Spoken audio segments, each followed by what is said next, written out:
Conflicted asks about career options. I'm about to graduate from computer science and applying for big companies is a thing. Open blockchains to me look exciting and promising, yet unstable as a career path.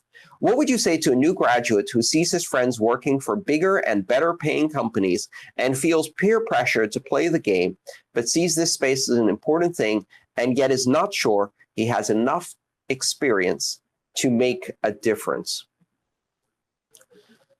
I don't think this is really a question about blockchains. I think this is more a question about following the very traditional career path and building a career with, as Conflicted said, bigger and better paying companies versus building a career that has a degree of independence, entrepreneurial independence, and maybe a lot more risk built into it. I think that as time goes by, these two paths are not what they initially seemed.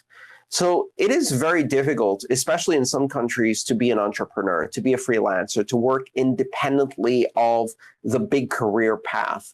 In the US, for example, the tax system is stacked against you from the get-go. You pay far more in taxes as a self-employed person than if you worked as a payroll employee for a big corporation. Healthcare is almost impossible as a self-employed person. So you have to handle that too. And of course, you take on all of the risk.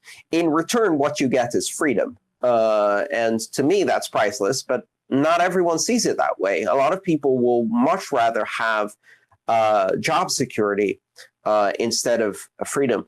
And to those people, I would say, those who give up freedom in order to gain a sense of security deserve neither and will have neither, which is paraphrasing Benjamin Franklin. Here's the thing. The bigger and better paying companies that give you this degree of security, it's an illusion. It's an illusion because none of them give a shit about you. There is no career path. There are no guarantees. All jobs are at-will jobs where you can get fired at any time. There's no such thing as a career for life. It's all about developing skills that are marketable and competitive. And as soon as you stop doing that, none of these bigger and better paying companies will be loyal to you. If anything, working for bigger and better paying companies limits the amount of skills that you can develop.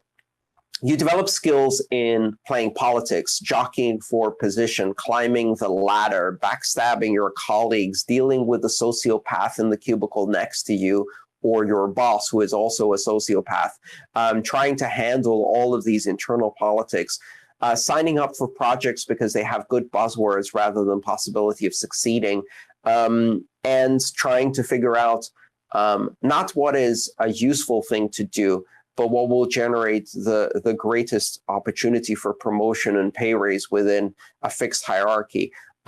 Those are not really useful skills. They're not very creative skills. And in the end, at least for many people I know, you have a semblance of job security, and in return, you're miserable because your life has no purpose within these bigger and better paying companies. So as an entrepreneur who is fiercely independent, I'm going to give you the worst advice that I possibly can, and that is find a way to do your own thing, create your own job, develop entrepreneurial skills, develop skills that are usable in multiple industries, in multiple geographies, in multiple languages, in multiple countries, and be ready to be flexible.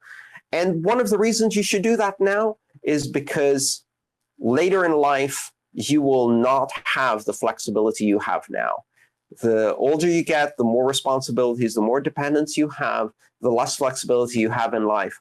Now is the time to take risks. Now is the time to do something exciting, to try a different track than every one of your peers, and to risk. And part of that means risking that it will fail. And that's okay, because you can fail gracefully when you're in your mid-20s with no dependents. It's a lot harder to fail gracefully when you're in your mid-40s, you have a family of 4, a mortgage, and a private school bill to pay at the end of each month. At that point, you can't fail gracefully. So, you know, the bigger, better paying companies, the selling out to a corporate career of boredom and playing politics will still be there. Try something different.